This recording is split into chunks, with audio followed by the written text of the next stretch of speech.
अवाजी समातुन ताई Radio Voice of Sindh London. अॼु सिंध जे अमर शहीद हीमो कालाणी जी शाद जो ॾिहाड़ो आहे। असीं खेसि भेटा पेश करण लाइ अव्हांजी ख़िदमत में पेश करियूं था दादा सिंधी जो लिखियलु लेख, जेको असां अव्हां लाइ चूंड कयो आहे। दादा सिंधी जे किताब तारीख़ी माण्हू तारीख़ी ॻाल्हियूं मंझां। 1942 जो ज़मानो हो। सारे हिंदुस्तान ते अंग्रेज़नि जो कब्ज़ो हो। बकर बुसाड़ जो दौर हो। बरतानवी साम्राज्य पारां मढ़ियल जागीरदारी निज़ाम सभिनी ग़रीबनि जो रत चूसे छॾियो हो। मिसकिन पोहरियतनि जी ज़िंदगी ख़राब थी चुकी हुई। इक़्तिसादी फुलुट चोट चढ़ियल हुई। हितां जो अवाम ॾींहों ॾींहुं वियो बुखनि में ॻरंदो ऐं झुरंदो। इहा हालत ॾिसी सिंध में हुर तहरीक शुरू थी ऐं विच हिंदुस्तान में महात्मा गांधी हिंदुस्तान ख़ाली करियो जो नारो हंयो। उन वक़्तु माण्हुनि जे दिलनि में अंग्रेज़नि ख़िलाफ़ नफ़रत जा आड़ाह पए ॿरिया। उन करे हिंदुस्तान जी आज़ादीअ लाइ हर को हिन नारे खे लबेक चवंदो अॻिते वधियो। हिन नारे जो पड़ाॾो सखर जे हिकु नौजवान जे कन ते बि पियो। गभरू हो, अल्हड़ हो, नओं रत हुउसि। हुन चाहियो थे त हीअ ज़ालिम साम्राज्य जंहिं असांजी धरती ते रत जी रांदि खेॾी आहे तुरत ख़तमु थिए। हुन जो नालो त राही हेमन हो, पर प्यार मां खेसि हेमू चवंदा हुआ। हूअ 11 मार्च 1924 में पुराणी सखर में जाओ। संस पीउ पेसूमल ठेकेदारी कंदो हो। हूअ उन वक़्तु मेट्रिक जो शागिर्दु हो। मंझंदि सियासी ॼाण ऐं क़ौमी शऊर हो। आज़ादी जी तड़प ऐं विलविलो हो। संस ॼाण सुञाण अहिड़नि माण्हुनि सां हुई जेके आज़ादी जी राह जा पांधेड़ा हुआ। 23 अक्टूबर जी राति हुई जॾहिं हुनखे ख़बर पई त फ़ौजनि सां भरियल हिकु स्पेशल ट्रेन अचे पई जेका सखर मां थींदी ऐं लाज़मन उहे फ़ौजी देश जी आज़ादी जी क्षमा तां पतंगनि वांगुरु सिर ॾींदड़नि लाइ अजल जो सबबु बणिबा। हुननि गॾिजी फ़ौजी ट्रेन खे ख़तमु करणु, सिर तरी ते रखी रेल जी पटड़ी खे उखेड़ जो कमु शुरू कयो। ऐं इन वक़्त खे सिपाही फिरोज़ ख़ान पकिड़े वरितो ऐं संसद ॿिया साथी भॼी विया। हेमू खे जेल में विझी मथसि छा न तशदुद कयो वियो। हुनखे सख़्तु सर्दी में बर्फ़ जे बिलाकनि ते 22 ॾींहं लाॻीतो सुम्हारियो वियो।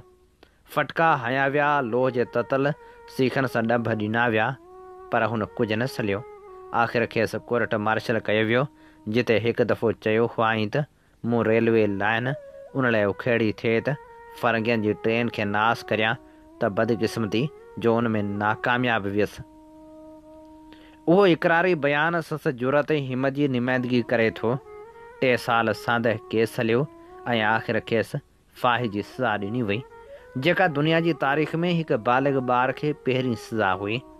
मौत जी सज़ा मंज़ूरु थियण खां पोइ हेमू जे वकील पीरज़ादे अब्दुल सत्तार संस मामे खे मोकिलियो त हू हीमू जे हथां करण सां माफ़ी नामे ते सही वठी अचे त खेसि माफ़ी मिलंदी।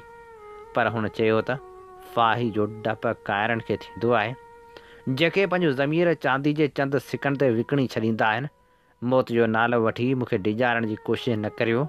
माफ़ी उन लाइ वठां त मूं पंहिंजी कारकर्दगी ते पछतायो हुजे, पर ईअं न आहे। मूंखे पंहिंजे कए ते फ़ख़ुरु आहे, नाज़ आहे। जहिड़ो रहियसि त अहिड़ा ॾोह वरी कंदुसि। फ़र्ंगियुनि खां माफ़ी घुरण ते धरती जी आज़ादी वारो मौत 1000 दर्जा बहितर आहे। मौत खां गेदीअ डिॼंदा आहिनि, पर वतन जा सिपाही सूरी खे सिंगार सम्झंदा आहिनि ऐं रत खे सुहाग जी मेंदी जो रुतबो ॾेई सीने सां लाहींदा आहिनि। जॾहिं साणस माउ आई ऐं उन बि खेसि माफ़ी वठण लाइ चयो, उनखे जवाबु ॾिनाई त तूं मुंहिंजी माउ आहीं ऐं मूंखे सॼी दुनिया खां प्यारी आहीं, पर मुंहिंजी माउ हिकु ॿी बि माउ आहे जंहिंजो दर्जो ऐं मर्तबो तोखां बि उतां आहे। उहा आहे हिन निढे खंड जी धरती। मां उन सिंधियुनि जी धरतीअ माता तां सदको थो थियां, दुआ कजांइ। हीमो जे उन जज़्बे हुबुल वतनी जे लॻाव दुश्मननि खे बि ॾकाए छॾियो।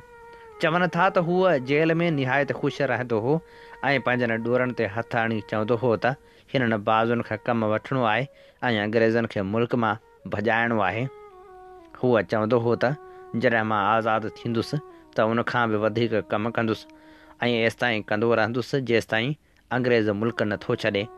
हूअ दोस्तनि खे चवंदो हो त हूअ मौत जे करे लॼी न थींदो, पर हिकु बहादुर जी मौत मरंदो। ऐं थियो बि ईअं। हुन 21 जनवरी 1943 जी सुबुह जो सूरी खे चुमी ॾेई आज़ादी जी हुर मथां सिर क़ुर्बान कयो। हेमो तारीख़ जो अज़ीम किरदारु आहे। अहिड़ी सोरिहाई, साबित क़दमी ऐं सिरफ़रोशी जो मिसाल दुनिया जी तारीख़ में नथो मिले जो हिकु मासूम ॿार दार खे चुमियो हुजे। अमीन खोसे सच चयो आहे त हेमू जो मौत हिकु बहादुर जो मौत आहे जेको मिटाइण ऐं मिसारजण जो नाहे।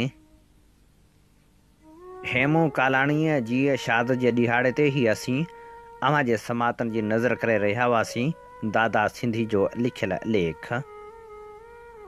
अव्हां जी समातुनि ताईं Radio Voice of Sindh London.